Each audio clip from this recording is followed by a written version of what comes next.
Yes. This is Earl Spin Jr. You're watching True School Sports. All right. With my height, there's a lot of things that I get away with that I know I can get away with. You know what I'm saying? It's just like training. After I won my title, you know what I mean, slowly but surely, things started to get like, damn.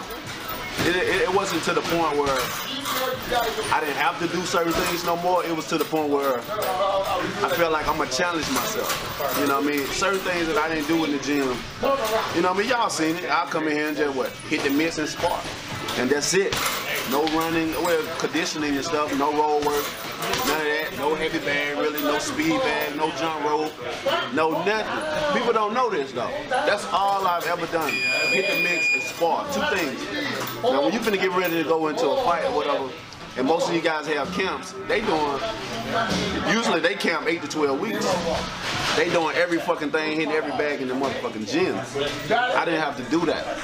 And I still knocking people out, you know what I mean? Because when you have such a talent that you know you have and you can do it on command and demand, you know what I mean? It allows you to feel like you don't have to do certain things. It's just like when Mike said he stopped, training real, it was easy for him. You know what I mean? Sometimes he wouldn't even train with fighters, you know what I mean, and go in and knock them out. I wouldn't say I ain't never trained. I always put the training, whatever I did in training, I put it 110% in it, for sure. But I didn't do as many exercises or whatever that I knew that I could do or potentially put myself in a position where I'm just dominant over everybody. Yeah. Because I got an equalizer, it allows me to, have an advantage over a lot of people.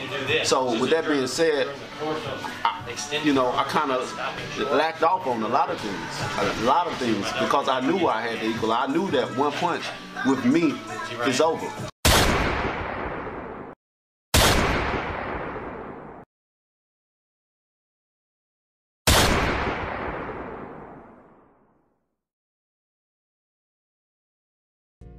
My flow, my show brought me the dough, that brought me all my fancy things, my crib, my cars, my clothes, my jewels. Look, homie, I done came up and I ain't changing. You should love it way more than you hate it. Oh, you mad? How come that you be happy I made it?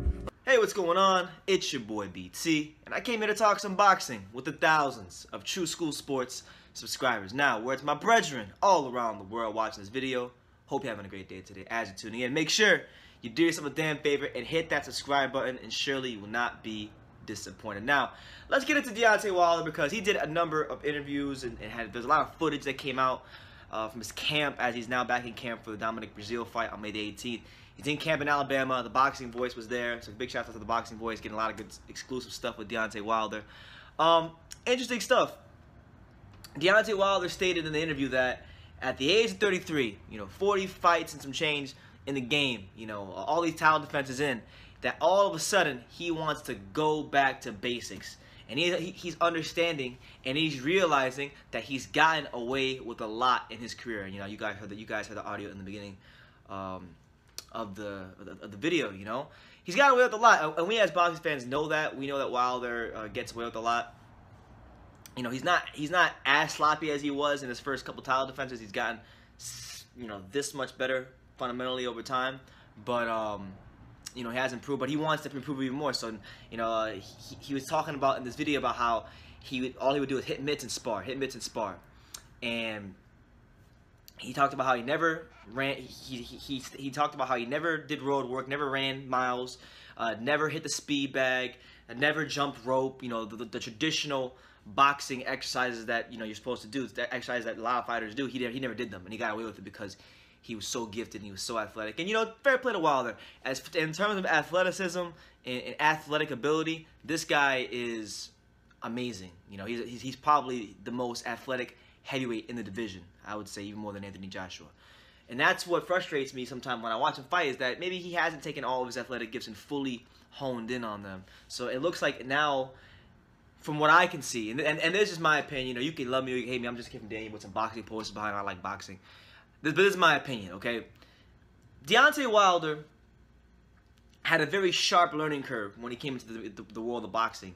This is a guy in Deontay Wilder who won the bronze medal with only a handful of years of boxing experience. Then he comes to the pro game. He gets a world title in his 33rd fight. But to be fair with you, he had a lot of learning and confidence building fights. Really, he fought hand-picked, cannon fodder, soft opposition on the way to the title. And then once Tavern got the title, it was all uphill for Wilder from there. They saw a guy in Tavern that they could beat. They saw a guy in Tavern that was there for the taking, who wasn't championship material. They threw him in there with Wilder, and Wilder did what he had to do. So once they got the title and they got that negotiating power, and they were in somewhat of a position of strength in 2015, then Shelly Finkel came out and said that Deontay Wilder will not be rushed to fight the other champion, who at the time was Vladimir Klitschko. He said that, I quote, "Look, Wilder is a baby winning the title. It was his first title fight. There'll be a time for unification. There'll be a time for all those things. He could go and Povetkin. He can go and fight Povetkin in Russia and make $10 million. It's not the right thing yet. Give him a couple fights. Maybe bring him back something to Alabama. Let him develop just like any other athlete. They don't take someone who was a great college prospect and throw him right in. And this kid is a great prospect. Well, to be fair, Shelly, in college sports, it's a team sports. This is boxing. So once you get a title, you got to fight the best. You can't be fighting Joe Schmo and Ray Vargas, and not Ray Vargas. Ray, making up names here. Ray Curry and all these bums. From the the diner down the street in Tuscaloosa, Alabama. Serving you pancakes and bacon and sausages. You got to fight top contenders. And if you go we'll look at the first 3 fighters Wilder fought after he won the title, right? So after he won the title, he fights Eric Molina, right? Eric Molina is at the time was he had no chance really. In fact, the odds makers gave him barely no chance, almost like literally no chance. He was a 50-1 underdog to even beat Wilder, Eric Molina, and so it was probably nobody gave him a chance. The odds for this, I believe, are worse than Tyson versus Buster Douglas. So let's look at that for a second.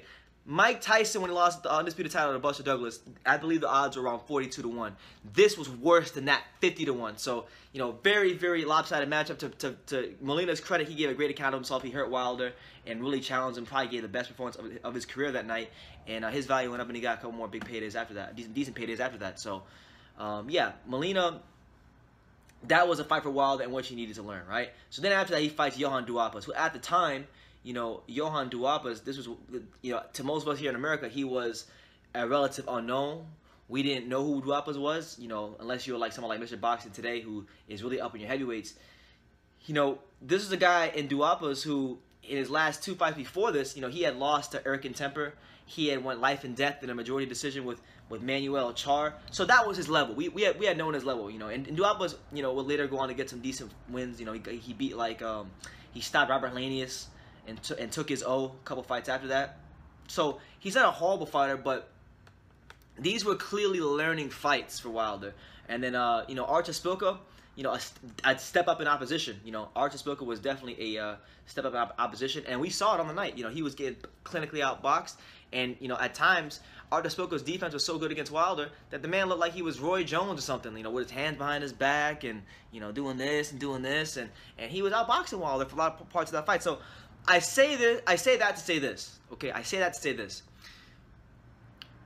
You already had that stage as a champion where you get to learn, because to be quite honest with you, Wilder was probably he was a prospect with a title, much like Joshua was, but he had more fights, he had more rounds and more opportunities to work on his skills. They just didn't give anybody to Wilder going up that could really challenge him and get the best out of him and force him to learn new things in the ring, get that quality experience that you need coming up as a prospect. He didn't get that.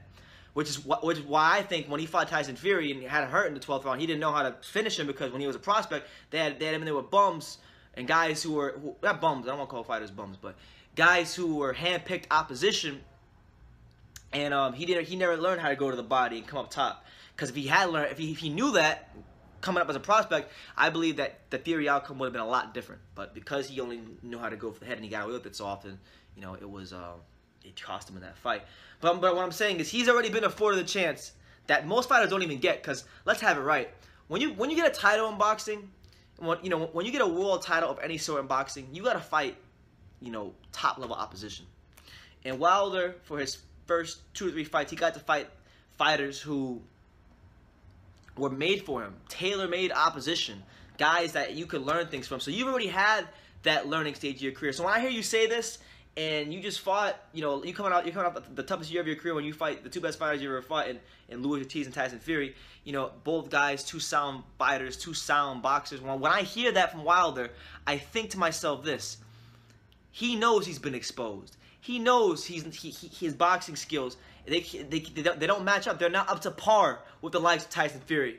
Okay, with the likes of Anthony Joshua. And it was a wake-up call, the Tyson Fury fight, for Deontay Wilder to start doing the things he should have been doing years ago. And when I hear him say things like, oh, I never hit the bag, I never ran, I never did road work, I never jumped up. When I hear that, you know what that tells me? You know what that tells me about Deontay Wilder and his team, more importantly? It tells me that he's got a bunch of yes men. A bunch of yes men in his team. Guys who are going to massage his earlobes.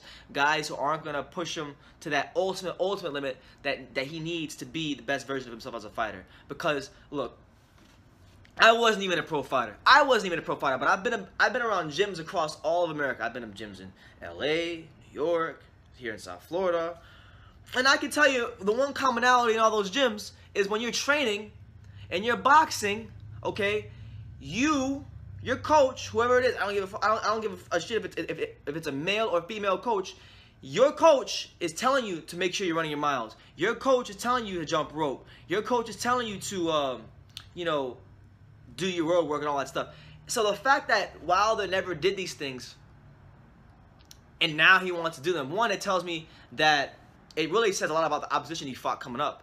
That's one.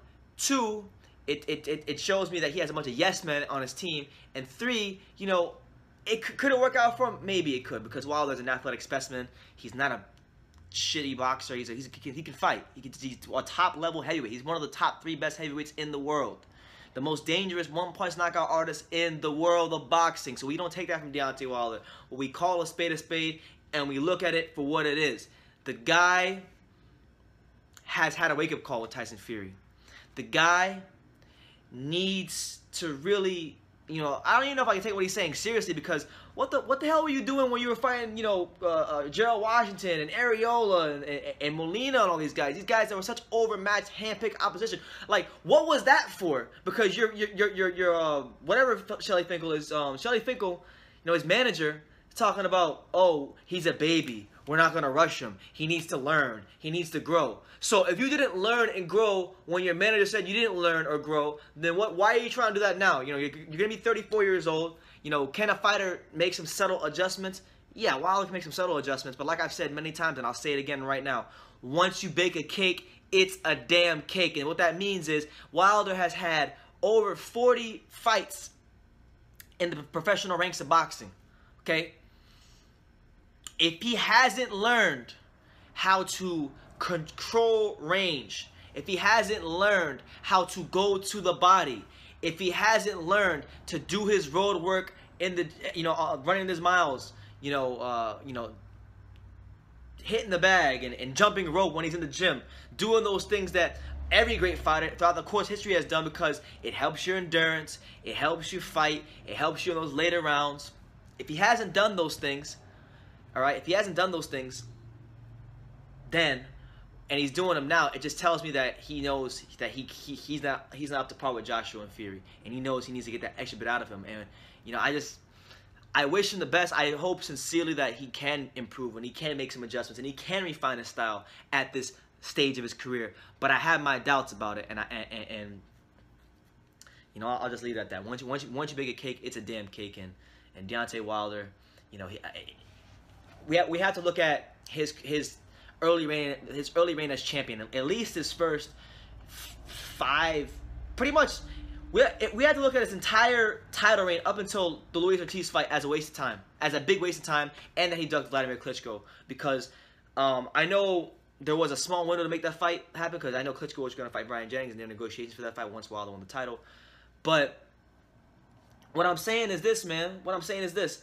You had 6 title defenses against easy opposition. Molina, Duapas, Spilka, Areola, Washington. These are all guys who are that you're significantly more talented than, that you have, glaring, advantages over. We know that going into those fights. So you had 6 fights to learn and grow and groom your skills, and now you're talking about growing and learning and grooming your skills now, when you should have been doing it then. So I look at it and I look at it as a big, wag of the finger to his team. JD's, Mark Breland, a bunch of yes men. So we're gonna leave it at that. You guys let me know what you think in the comments down below about Deontay Wilder wanting to go back to basics at this late stage of his career. Let me know what you guys think in the comments down below. Is it too late for Deontay Wilder? I'd like to know what you guys think. Take the time to subscribe, like, comment, do all that good stuff. And like I say in every single one of these videos, you can love me or you can hate me, but I'm just a kid from Dania. So until next time, take care, guys. I'm Josh. I'm Alex. And we both fight out of Canio's Boxing Gym in Dania. And you're watching True School Sports.